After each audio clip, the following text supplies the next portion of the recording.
I am writing this from a place of profound confusion and hurt, using a throwaway account because my girlfriend follows my main profile and I am not ready for her to see these words yet, not ready to expose the full depth of my vulnerability and shame, not ready to confront the possibility that what I am about to say might change everything between us, but I have reached a point where I can no longer carry this burden alone, where the weight of repeated experiences has become too heavy for my shoulders, where I need to externalize the chaos that has been swirling in my mind for far too long, and so I am turning to this anonymous space not because I expect easy solutions but because I need to speak my truth, need to articulate the pain that has been festering beneath the surface of my relationship, need to understand whether I am overreacting or whether my feelings are valid, whether I am being too sensitive or whether I am being disrespected in ways that I have been too patient and too forgiving to fully acknowledge. And I must begin by saying that I love my girlfriend, that I have loved her for years, that she is the person I want to build a future with, that she is kind and caring and wonderful in so many ways that I could fill pages with the good things about her. But there is a shadow that falls over our relationship whenever alcohol enters the picture, a transformation that is so dramatic and so disorienting that I sometimes wonder if I am dating two different people. The sober woman I adore and the drunk woman I fear, and this transformation has become a recurring nightmare that I cannot escape, a pattern that repeats itself with alarming consistency despite our conversations and her promises and my desperate hope that things will be different next time, and the pattern goes something like this. We go out together, sometimes with friends and sometimes just the two of us, and we have a few drinks, and I watch her carefully because I know what can happen. I know the signs, I know the trajectory, and she is small, petite, and she can switch from buzzed to drunk in what feels like moments. Her tolerance is low and her inhibition drops like a stone, and I try to be proactive. I bring her water and I suggest we slow down and I gently encourage her to eat something, but she becomes dismissive of me, frustrated by my attempts to temper her drinking, annoyed that I am not just letting her have fun, and I am not trying to be controlling or paternalistic. I am genuinely trying to protect her and protect us, but she does not see it that way. She sees it as me being a buzzkill, as me trying to spoil her good time, and so she ignores me, pushes past me, continues drinking, and I watch helplessly as the woman I love begins to recede and someone else takes her place, someone loud and obnoxious and attention-seeking, someone who seems to forget that I exist, someone who acts in ways that make my stomach churn and my heart sink, and I think about the multiple occasions this has happened, the times when we have been out and she has gotten too drunk and has flirted with other men, has gotten physical with other men, has talked explicitly with other men, and I'm usually standing right there, often having been in conversation with these men moments before, socializing and being friendly and having a good time, and then she arrives, drunk and uninhibited, and she begins to act like I'm not even there, like I'm a piece of furniture, like our relationship means nothing in the face of her drunken impulses, and she grabs onto them, touches their arms and shoulders, leans into them, laughs too loudly at their jokes, makes inappropriate comments that hang in the air like a fog, and I stand there feeling like a ghost, feeling invisible, feeling like the butt of a joke that no one is telling, and I think about the specific incidents that have seared themselves into my memory, the ones that replay in my mind when I cannot sleep, the ones that make me question everything I thought I knew about my relationship, and I think about the time when two of the guys she was being handsy with actually asked me if she was my girlfriend because of how physical she was being. They looked at me with confusion and perhaps a hint of pity,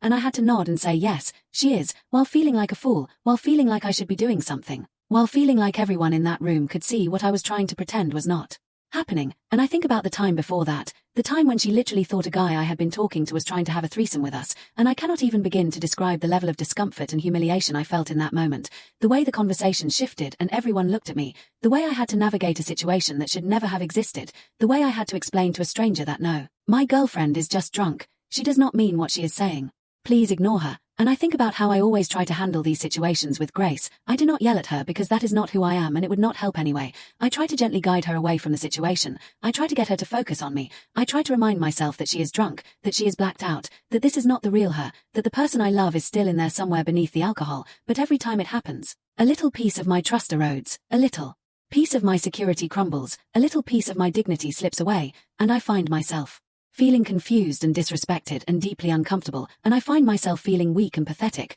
like I should be able to handle this better, like I should be able to stop it, like I should be able to demand better treatment, but I do not know how. I do not know what to say that I have not already said. I do not know how to make her understand that this is not just a minor issue, that this is not something I can laugh off the next day, that this is eating away at the foundation of our relationship. And I think about how I have talked to her in the past, how I have expressed my feelings and my hurt and my fear, and she is always sorry, she always understands how bad it is, she always promises it will not happen again, and I want to believe her, I desperately want to believe her, but then it happens again, and again, and again, and I am left wondering whether her apologies are genuine or just words, whether she truly understands the impact of her behavior or whether she is just saying what I want to hear, whether she cares enough to change or whether she is comfortable enough with my forgiveness to keep repeating the same patterns. And I think about how this makes me feel about myself, how it makes me question my own worth and desirability, how I wonder whether something is wrong with me, whether I am not enough for her, whether she secretly wishes she could be with other people and the alcohol is just lowering the barrier to expressing that desire. And I know that is probably an oversimplification. I know that alcohol does not create desires out of nothing, it just loosens the grip of inhibition,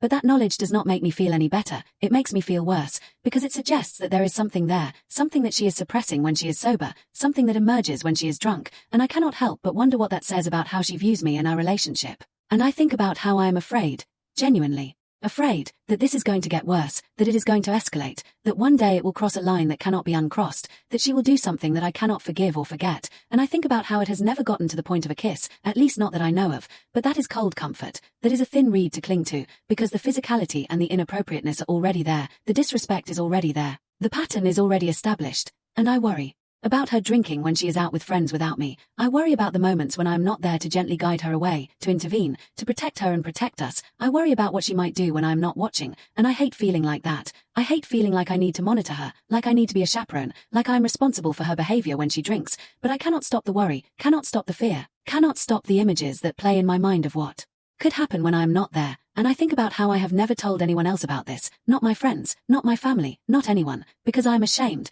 because I feel like this reflects badly on me, like people would judge me for staying in a relationship where I am treated this way, like they would ask why I do not leave, why I do not demand better, why I do not stand up for myself, and I do not have good answers to those questions. I do not have answers at all, because I love her. I love her with my whole heart, and she is a good person. I know she is a good person. 95% of the time she is wonderful and loving and kind, and I do not want to throw away what we have because of the other 5%, but that 5% is poisoning everything. That 5% is making it hard to be close to her, hard to trust her, hard to feel secure in our relationship, and I find myself disconnecting from her, resenting her, pulling away from her emotionally and physically. And I know that is not healthy, I know. It is making things worse, but I do not know how to stop it, do not know how to feel safe again, do not know how to rebuild the trust that has been eroded by so many incidents, and I think about the conversations we have had, the conversations where she looks at me with tears in her eyes and says she is sorry, she cannot believe she did that, she does not remember it, she will do better, and I want to believe her, I want to believe that she will change. But change does not come, the pattern continues,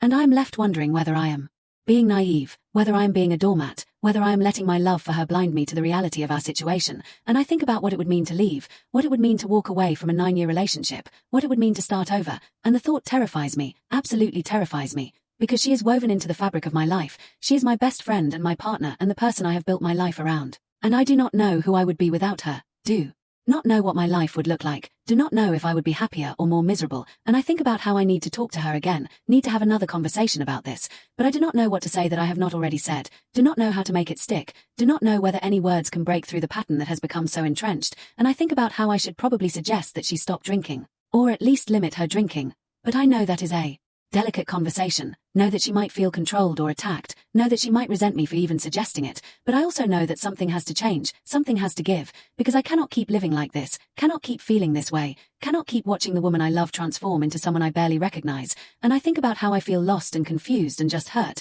how I needed to vent and get this off my chest, how I needed to say this to someone even if that someone is a screen full of strangers who do not know me, and I think about how I am a private person, how I never share things about my relationship with friends or family, how this particular situation makes me feel ashamed of myself, ashamed that I am in this position, ashamed that I do not know what to do, ashamed that I am not stronger or more decisive or more capable of fixing this, and I think about how I have probably been too patient, too forgiving, too willing to smooth things over and pretend that everything is okay, and I think about how that might be part of the problem, how my gentleness might be enabling her behavior, how my refusal to make a scene might be signaling that this is not that big of a deal, how my desire to keep the peace might be costing me my peace of mind, and I think about how I need to find a middle ground between being understanding and being a pushover, need to find a way to assert my boundaries without being controlling, need to find a way to make her understand that this is a deal breaker without resorting to ultimatums that could destroy what we have, and I think about how this is not a simple problem with a simple solution, how it involves trust and respect and communication and compatibility and so many other things that are hard to quantify and harder to change,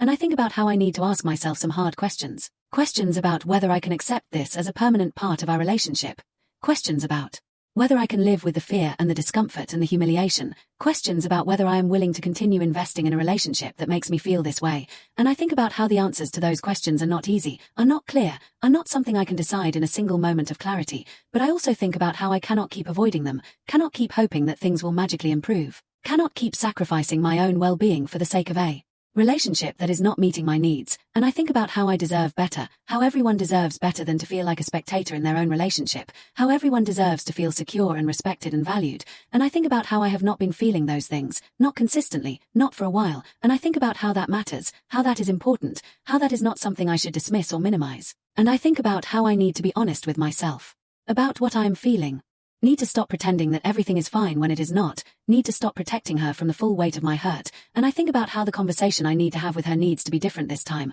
needs to be more direct, more honest, more confrontational in a loving way, needs to communicate not just that I am hurt but that I am at a breaking point, that I cannot keep doing this, that something has to change or I will have to make some difficult decisions, and I think about how I am scared of that conversation, scared of where it might lead, scared that she might choose the alcohol over me, scared that I might have to follow through on consequences I do not want to impose, but I also think about how I am more scared of staying in this limbo, of continuing to feel this way, of watching my relationship slowly deteriorate while I stand by helplessly, and I think about how I need to find the courage to have that conversation, need to find the strength to be honest even when it is hard, need to find the resolve to prioritize my own well-being even when it feels selfish, and I think about how I have been so focused on being a good partner that I have forgotten to be a good partner to myself, have forgotten that my feelings matter too, have forgotten that I deserve to be treated with the same respect and consideration that I extend to others, and I think about how this situation has made me question everything, question myself, question my judgment, question the very foundations of my relationship, and I think about how I have been carrying this weight alone for too long, how I have been isolating myself in my shame, how I have been suffering in silence because I was too embarrassed to reach out for support, and I think about how I am reaching out now, finally, tentatively, anonymously, but still reaching out, still trying to find some clarity, still trying to figure out what to do, and I think about how I do not have the answers, do not have a clear path forward, do not have any certainty about what the future holds, but I have taken a step, have spoken the words out loud, have acknowledged the depth of my pain, and that is something, that is a beginning, that is a step toward whatever comes next, and I think about how I will talk to her, will have that difficult conversation, will be honest about everything I am feeling, and I will see what happens, see whether she is willing to truly change, see whether our relationship is strong enough to survive this, see whether I am strong enough to do what is right for myself, and I think about how whatever happens, I will be okay, I will survive, I will find a way forward, because I have to, because there is no other option, because life goes on and I cannot stay stuck in this place of fear and hurt forever, and I think about how I am not weak for feeling this way, am not pathetic for being hurt, am not a fool for loving someone who has hurt me, I am human, I am vulnerable. I am doing the best I can with a difficult situation, and that is enough, that is all I can ask of myself, and I think about how I need to hold on to that, need to remember that I am worthy of love and respect, need to believe that I deserve better than what I have been receiving, and I think about how I will find my way, somehow, someday, because I have to, because I refuse to let this break me, because I am stronger than I feel, and I think about how this is not the end of my story, not the final chapter, just a difficult passage that I have to navigate, and I think about how I will navigate it, one step at a time, one conversation at a time, one decision at a time, and I will emerge on the other side, changed perhaps, scarred perhaps, but still standing, still me, still capable of love and hope and trust, and I think about how that is the truth I must hold on to, the truth I must carry with me, the truth I must live by, and I'm going to live by it, I'm going to hold on to it, I'm going to carry it with me into the difficult conversations and the hard decisions and the uncertain future, and I'm going to be okay, I'm going to find my way, I'm going to trust myself to know what is right, and I think about how that is everything, how that is enough, how that is me.